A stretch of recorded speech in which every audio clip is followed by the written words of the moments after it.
Sino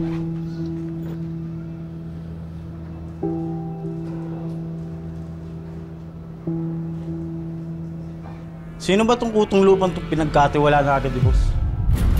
Tapang-tapangan sa harap ni boss yan.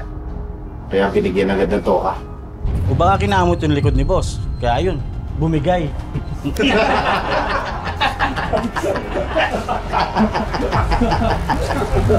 Hayaan niyo akong gawin ng trabaho.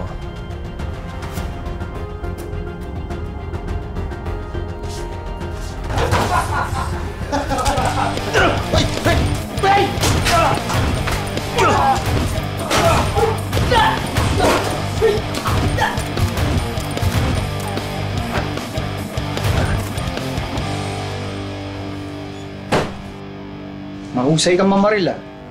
Sino nagturo sa'yo? Isang taong tinalikuran ko para magtrabaho sa'yo. Basta pagbutihin mo lang para tumagal ka sa grupo. Salamat po, senyor. Sa tingin ko, kaya mo nga. Ang alin? Ang patayin ng pinakamalaking tinik sa aming lalamunan. Sino? Si Edgardo Magallanes at ang anak niya si Elias Guerrero.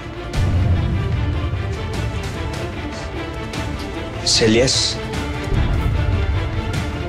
Bakit? Kilala mo sila?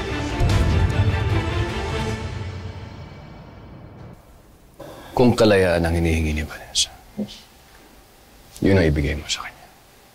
Kesa naman, higpitan mo lalo ang kapit mo sa kanya. Siguro nga tama ka.